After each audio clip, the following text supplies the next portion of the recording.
Hi hello ಎಲ್ಲರೂ ಹೇಗಿದ್ದೀರಾ? ಚೆನ್ನಾಗಿದ್ದೀರಾ ನಾನು ಭಾವಿಸ್ತೀನಿ. ನಾನು ನಿಮ್ಮ ಶಶಿ ಮಾತಾಡ್ತಿರೋದು. ಏನಪ್ಪ ಅಂದಂತೂ ಒಂದು ಒಳ್ಳೆ ರೆಸಿಪಿ ಬಂದಿದ್ದೀನಿ, ತೊಗೊಂಡು ಬಂದಿದ್ದೀನಿ ಇವತ್ತು. ಏನಂತಂದರೆ ಬಿಸಿ ಬಿಸಿ ಬಿಸಿ ಇದು ಚಂದ್ರನ ಸ್ಟೈಲು ಬೆಳ್ಳುಳ್ಳಿ ಕಬಾಬ್. ನಿಜವಾಗ್ಲೂ ನಾನು ಒಂದು ಸಲ ಮಾಡ್ತೀನಿ, ನಿಂಗೆ ತುಂಬ ಚೆನ್ನಾಗಿತ್ತು. ಅದಕ್ಕೆ ನಾನು ಇನ್ನೊಂದು ಸಲ ಮಾಡೋಣ ಅಂತ ತೋರಿಸ್ತಾ ಇದ್ದೀನಿ. ಎಷ್ಟು ಚೆನ್ನಾಗಿದೆ ಗೊತ್ತಾ, ಈ ಮಳೆಗೂ ಈ ವೆದರ್ ಒಂಥರ ಬಿಸಿ ಬಿಸಿ ಅಂತ ತಿನ್ಬೇಕನ್ಸುತ್ತೆ. ಇದ್ರ ಜೊತೆಗೆ ಬೇಳೆ ಸಾರು, ಅನ್ನ, ತಿರ್ಗಾ ಸೊಪ್ಪು ಸಾರಿಗೆ ತುಂಬಾ ಚೆನ್ನಾಗಿರುತ್ತೆ. ನೋಡಿ ಒಂದು ಸಲ ಮಾಡ್ತೀನಿ, ಏನೇನಂತ ತೋರಿಸ್ತೀನಿ. ಹಾಗೆ ಯಾರೆಲ್ಲ ನನ್ನ ಚಾನಲ್ ನೋಡ್ತಾ ಇದ್ದೀರ ಸಬ್ಸ್ಕ್ರೈಬ್ ಮಾಡ್ಕೊಳ್ಳಿ. ನೀವು ಆಲ್ರೆಡಿ ಸಬ್ಸ್ಕ್ರೈಬ್ ಆಗಿದೆ, ಥ್ಯಾಂಕ್ ಯು ಸೋ ಮಚ್. ಇದೇ ಥರ ನನಗೆ ಸಪೋರ್ಟ್ ಮಾಡ್ತಾಯಿರಿ.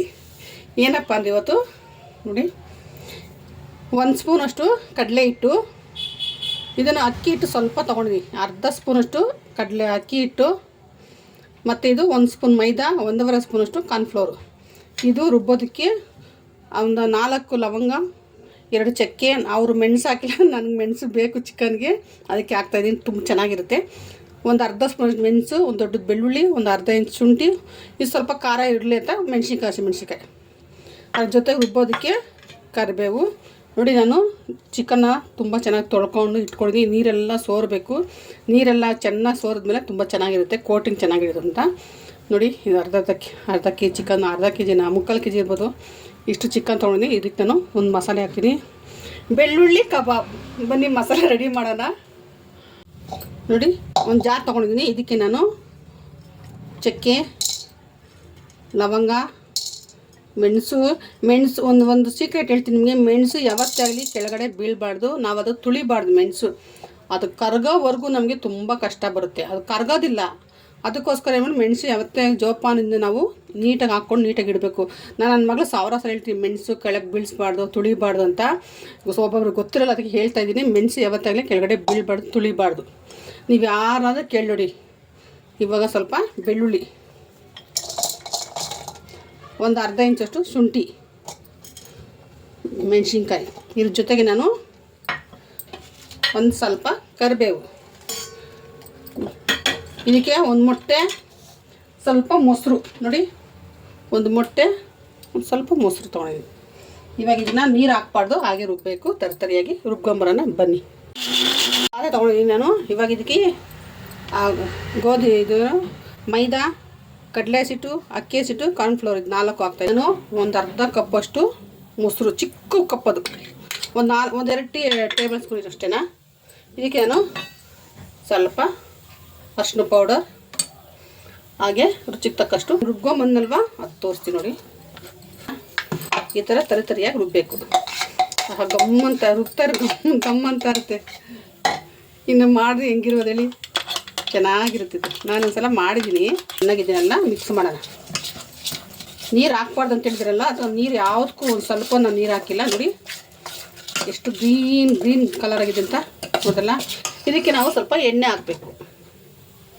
ಎಷ್ಟು ಅಂದರೆ ತೋರಿಸಿ ನೋಡಿ, ನನ್ನ ಕೈ ದೊಡ್ಡ ನೋಡಿ. ನನಗಂತೂ ಎಣ್ಣೆ ಹಾಕಿ ಲೆಕ್ಕನೇ ಇಲ್ಲ, ಹುಯ್ತಾ ಇರ್ತೀನಿ. ಇವಾಗ ಇದಕ್ಕೆ ನಾನು ಒಂದು ಮೊಟ್ಟೆ ಹೊಡೆದಾಕ್ತೀನಿ. ಸಿಂಪಲ್ಲಾಗಿದೆ ನೋಡಿ, ಎಷ್ಟು ಬೇಗ ಆಗುತ್ತೆ ಅಂತ. ಈಗ ನಾನು ಇವಾಗ ನೀಟಾಗಿ ಕಲಸೋಣ. ನೋಡಿ ಕಲರ್ ಚೆನ್ನಾಗಿದೆ ಅಲ್ಲ, ಯಾವುದು ಪೌಡ್ರ್ ಇಲ್ಲ, ಏನಿಲ್ಲ. ಮನೆಗೆ ಇರೋ ಐಟಮಲ್ಲೇ ನಾವು ಎಲ್ಲ ಮಾಡ್ಬೋದು. ಚಿಕನ್ ಒಂದು ತರಬೇಕಷ್ಟೇ ನಾವು ಆಚೆಯಿಂದ, ಮನೆಗಂತ ಎಲ್ಲ ಇದ್ದೇ ಇರುತ್ತೆ ಐಟಮು. ನೋಡಿ ಒಂದು ಸ್ವಲ್ಪ ಉಪ್ಪು ಚೆಕ್ ಮಾಡ್ಕೊಳ್ಳಿ. ಇನ್ನೊಂದು ಸ್ವಲ್ಪ ಉಪ್ಪು ಹಾಕಬೇಕು. ನೋಡಿ ನಾವು ಫಸ್ಟ್ ಇದೆಲ್ಲ ಚೆಕ್ ಮಾಡಿ ಇಟ್ಕೊಬಿಡ್ಬೇಕು. ಒಂಥರ ಕ್ರಿಸ್ಪಿಯಾಗಿರುತ್ತೆ, ಇದು ಒಂಥರ ಗರಿಯಾಗಿ ಹಾಕ್ಬಿಟ್ಟು ಕಲಿಸ್ತೀನಿ. ಅದೆಲ್ಲ ಫ್ರೆಶ್ ಚಿಕನ್, ಇದು ಕಬಾಬ್ಗೆಲ್ಲ ಫ್ರೆಶ್ಶಾಗಿ ಚಿಕನ್ ಹೊಡ್ಸ್ಕೊಂಬಂದ್ರೆ ಚೆನ್ನಾಗಿರುತ್ತೆ. ನೋಡಿ ಇದೊಂದು ಸಲ ನನ್ನ ಕೈಯಲ್ಲೇ ಮಿಕ್ಸ್ ಮಾಡ್ತೀನಿ.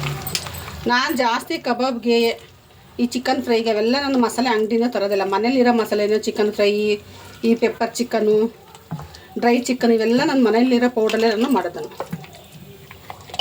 ನೋಡಿ ಒಂದು ಸಲ KFC ಚಿಕನ್ ತೋರಿಸ್ತೀನಿ ನೋಡಿ, ಎಷ್ಟು ಚೆನ್ನಾಗಿರುತ್ತೆ ಅಂತಂದರೆ. ನಿಜವಾಗ್ಲೂ KFCಗೆ ಯಾಕೆ ಹೋಗ್ಬೇಕು, ನಾವು ಆರಾಮಾಗಿ ಮನೆಯಲ್ಲೇ ಮಾಡ್ಬೋದು. ನೋಡಿ ಒಂದು 1/2 ಅವರ್ ನೆನೆಗೆ ಬಿಡೋಣ. ನಿಮಗೆ ಟೈಮ್ ಇದ್ದರೆ 1 ಅವರ್ ಬಿಡಿ, ಇಲ್ಲ ಅಂದರೆ ಒಂದು ½ ಅವರ್ ಬಿಡಿ ಸಾಕು. ನೋಡಿ ಇಷ್ಟೇ. ಇದು ಸ್ವಲ್ಪ ನೆನೆಯಲ್ಲಿ ಚೆನ್ನಾಗಿ ಹಾಕಿದ್ದೀನಿ. ಚೋಲೆ ಬಟರ್ ಅಂತ ಒಂದು ಸಲ ಹೋಗಿ ಚೆಕ್ ಮಾಡಿ, ತುಂಬ ಚೆನ್ನಾಗಿದೆ. ಮನೇಲಿ ಟ್ರೈ ಮಾಡಿ. ಆ ಥರ ಎಷ್ಟು ಸಾಫ್ಟಾಗಿತ್ತು ಗೊತ್ತಾ, ಪೂರಿ ಅಷ್ಟೇ, ಆಮೇಲೆ ಚೋಲೆನೂ ಅಷ್ಟೇ ತುಂಬ ರುಚಿಯಾಗಿತ್ತು, ಅಷ್ಟು ಟೇಸ್ಟಾಗಿತ್ತು. ಹೋಟ್ಲಿಗಿನ್ನ ತುಂಬಾ ಚೆನ್ನಾಗಿತ್ತು. ಮನೆ ಮಸಾಲೆ ಹಾಕಿ ನಾನು ಮಾಡಿರೋದು ಒಂದ್ಸಲ ನೋಡಿ. ಇಷ್ಟೇ ಹೋಗಿ ನಾನು ಲಾಕ್ ಚೆಕ್ ಮಾಡಿ ನೋಡಿ. ಇದು 1 ಅವರ್ ಆಗಿದೆ ಇಟ್ಟು. ನೋಡಿ ಎಷ್ಟು ಚೆನ್ನಾಗಿದೆ ಅಂತ ನೋಡ್ರಲ್ಲ, ಎಷ್ಟು ಜ್ಯೂಸಿ ಆಗಿದೆ ನೋಡಿ, ಸಾಫ್ಟಾಗಿದೆ ತುಂಬ ನೋಡಲ್ಲ. ಇವಾಗ ಇದನ್ನು ಎಣ್ಣೆಗೆ ಹಾಕೋಣ ಬನ್ನಿ. ನೋಡಿ ಎಣ್ಣೆ ಕಾದಿದೆ, ಇವಾಗ ಎಣ್ಣೆಗೆ ಒಂದೊಂದೇ ಹಾಕ್ತೀನಿ. ನೋಡಿ ಎಷ್ಟು ನೀಟಾಗಿದೆ ಅಂದರೆ ನಿಜವಾಗ್ಲೂ ಹೇಳೋಕ್ಕೆ ಖುಷಿ ಆಗುತ್ತೆ. ನೋಡಿ ನೋಡಿ ಇವಾಗ ತಿರುವು ಹಾಕ್ತಾಯಿದ್ದೀನಿ. ಎಲ್ಲೂ ಒಂದು ಚಿಕನ್ ಕಚ್ಕೊಳ್ಳೋದು ನೋಡಿ. ನೋಡಲ್ಲ, ಸಂಡೇ ಟೈಮಲ್ಲಿ ಮಕ್ಕಳಿಗೆಲ್ಲ ಈ ಥರ ಮಾಡಿಕೊಟ್ಟು ತುಂಬಾ ಚೆನ್ನಾಗಿರುತ್ತೆ. ಮಕ್ಕಳಿಗೆ ಈ ಸ್ಮೆಲ್ಗೆ ತಿನ್ಬೇಕು ಅನ್ಸುತ್ತೆ ನಿಜವಾಗ್ಲೂ, ಅಷ್ಟು ಚೆನ್ನಾಗಿದೆ. ನೋಡಲ್ಲ, ಇನ್ನೊಂದು ಸ್ವಲ್ಪ ಆಗ್ಬಿಟ್ರೆ ಅದು ಕಬಾಬ್ ರೆಡಿ ಆಯಿತು. 2 ನಿಮಿಷ ಮುಗೀತು. ಎಷ್ಟು ಕಲರ್ ಇದೆ ನೋಡಿ, ಎಷ್ಟು ಚೆನ್ನಾಗಿ. ನನಗೆ ಯಾವ ಕಲರ್ ನೀವು ನೋಡಿರಿ, ಯಾವ ಕಲರ್ ಯೂಸ್ ಮಾಡಿಲ್ಲ, ಇರೋ ಕಲರ್ ಇರೋದೇ. ಕರಿಬೇವು ಇದೆಲ್ಲ ನೋಡಿ ನೀಟಾಗಿ ಕಲರ್ ಬಂದಿದೆ. ನಿಜವಾಗ್ಲೂ ತುಂಬ ಚೆನ್ನಾಗೈತೆ. ನೋಡಲ್ಲ, ಇದು ರೆಡಿ ಆಯ್ತು ಬಂತು. ಈಗ ನಾನು ಇವಾಗ ಸ್ವಲ್ಪ ಕರಿಬೇವು ಹಾಕಿದ್ರೆ ಸ್ಮೆಲ್ ಚೆನ್ನಾಗಿ ಬರುತ್ತೆ ಅಂತ ತೆಗೆಯೋಣ.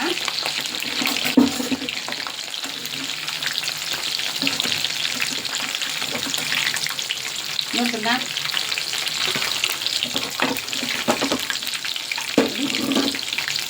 ಎಲ್ಲ ರೆಡಿ ಆಯ್ತು. ಇವಾಗ ನೋಡಿದ್ರಲ್ಲ, ಬೆಳ್ಳುಳ್ಳಿ ಕಬಾಬು ಎಷ್ಟು ಚೆನ್ನಾಗಿದೆ. ನಿಜವಾಗ್ಲೂ ನಾನೇನ ಇದು ಮಾಡಿದ್ದು ಅಂತ ಅನಿಸುತ್ತೆ, ಅಷ್ಟು ಚೆನ್ನಾಗಿದೆ ನೋಡಿ. ನಿಜವಾಗ್ಲೂ ನಿಮ್ಮ ಮನೆಗಳಲ್ಲಿ ಮಾಡ್ಕೊಂಡು. ಇವಾಗ ಸಂಡೇ ಬಂತು, ಸಂಡೇ ಇದು ಚಿಕನ್ ಫ್ರೈ ಸಾರೆಲ್ಲ ಮಾಡೋದಕ್ಕಿಂತ ಈ ಥರ ಒಂದು ಬೆಳ್ಳುಳ್ಳಿ ಕಬಾಬ್ ಮಾಡಿ, ಸ್ವಲ್ಪ ರಸ ಅನ್ನ, ಬೇಳೆ ಸಾರನ್ನು, ತಿಳಿ ಸಾರನ್ನು ಮಾಡಿ, ಇದ್ರ ಜೊತೆಗೆ ಕಬಾಬ್ ಇದೆ. ನಿಜವಾಗ್ಲೂ ಬೆಸ್ಟ್ ನೋಡಿ. ನಿಜವಾಗ್ಲೂ ಎಷ್ಟು ಚೆನ್ನಾಗಿ ಬಂದಿದೆ ನೋಡಿ. ಹೆಂಗಿದೆ ಒಳಗಡೆ ಎಲ್ಲ ನೋಡ್ರಲ್ಲ, ನೋಡಿ ಒಳಗಡೆ ನೋಡ್ರಿ,